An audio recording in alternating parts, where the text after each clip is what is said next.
they have abortion in the 9th month.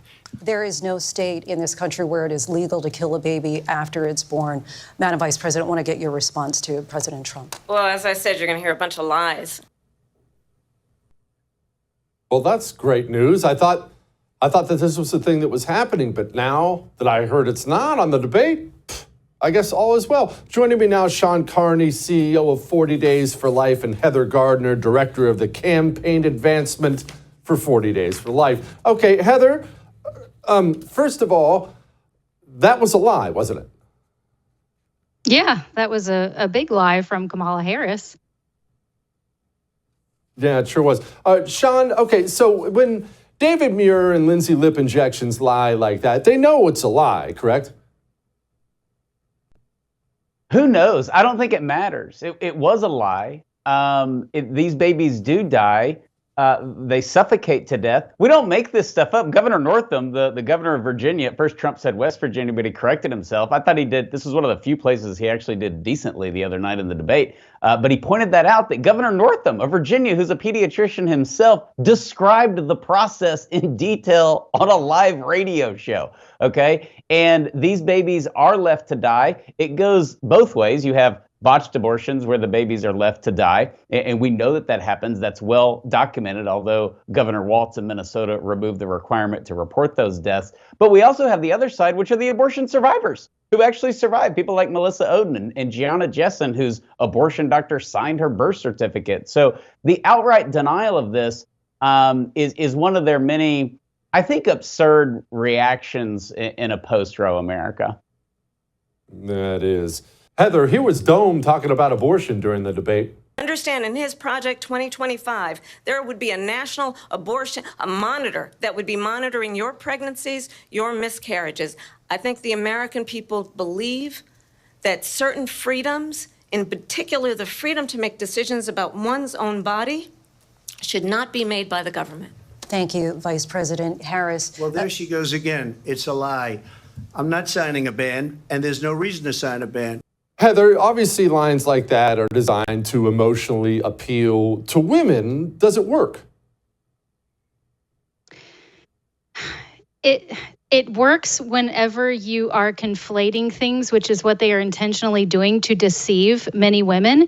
They want to conflate abortions with miscarriage. They want to conflate healthcare with miscarriage. All these claims that healthcare is being denied women across multiple states is a flat out lie. I'm a woman who lives in a state that protects unborn life from conception on. I have access to health care. This is a blatant lie in order to deceive people, to make them vote for abortions without apology, on demand, with no restrictions, with no guidance, no oversight whatsoever. And there is nothing healthy about this for women, and certainly not healthy for the children who are being aborted. Shawn, your new book, What to Say When To, it's about how to talk to people about this. How do we talk to people about this?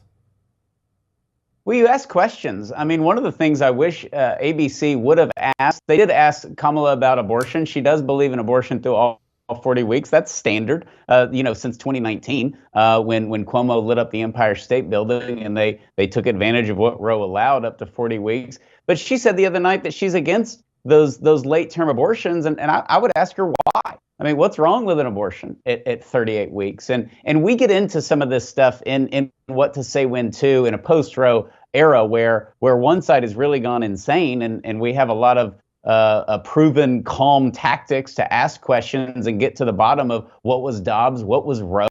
Are women dying everywhere? We do have a chapter that's entitled Where Are All the Dead Women At? No one's died from lack of access to abortion since the overturning of Roe, because abortion's not legitimate health care. It is an elective surgery that is never medically necessary, and current and former abortion doctors will tell you that.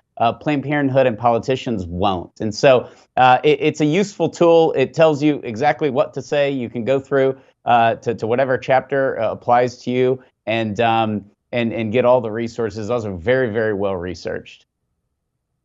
Heather, all right, we're not going to get a national abortion ban. That's just not something that's going to happen. But really the challenge is to change hearts. It's to change the culture of this country that's been poisoned for the last half century. How do we do that?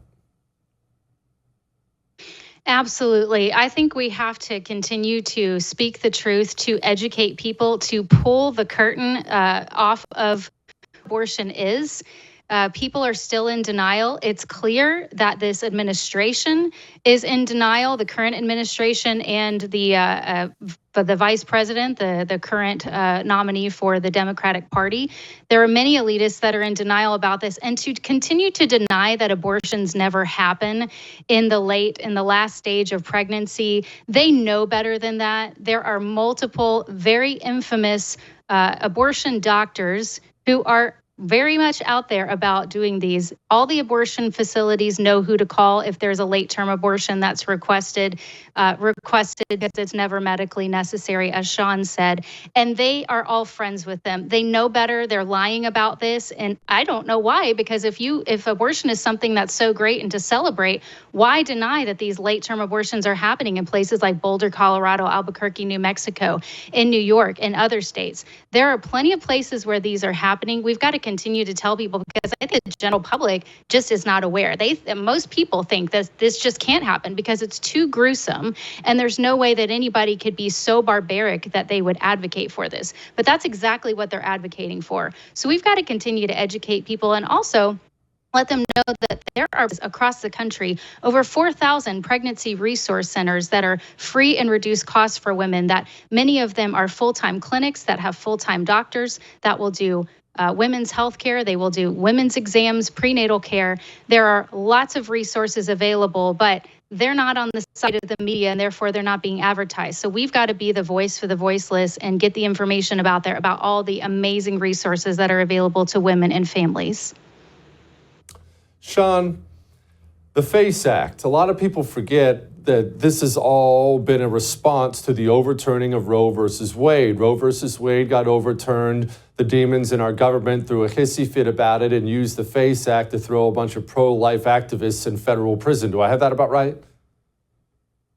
Yeah, that's about right. The FACE Act is from the Clinton administration. It was never enforced since the 90s. It was basically to target the rescuers back in the 90s, and it killed the effort. And so it just kind of went away. And the federal government under Biden dusted it off and started prosecuting people. And we had a volunteer unjustly had his home raided by the FBI and was acquitted by a jury in Philadelphia in less than an hour.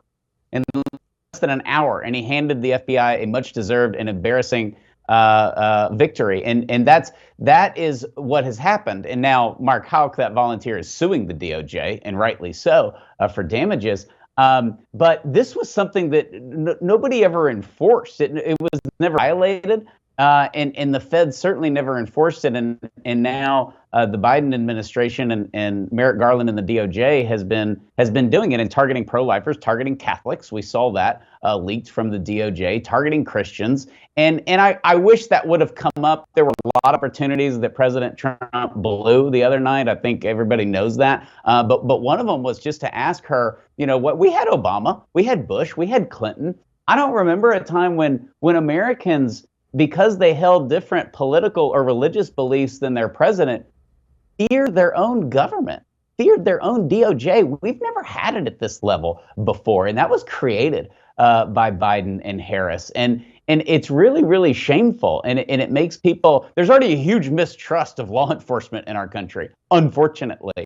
And the FBI has just taken it to a whole new level because Americans fear them. They fear that they're spying on them. They fear that they're going to show up at their house and raid their home, and it's happened. And so I think that it's something that, yes, this election certainly is about abortion. It's about the future of our country. It's about the economy. It's about all the issues that everyone cares about. It's also a free speech election, big time. And I think most Americans, conservative or liberal, realize that.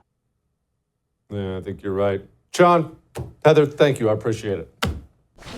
I would thank you for coming to my YouTube channel, but I know how brilliant it is, and I know you love it here. So subscribe and watch. We're going to start really ramping things up and putting some funny stuff, some interesting stuff out there, some collaborations. Either way, my YouTube channel is officially the place to be. So stick around.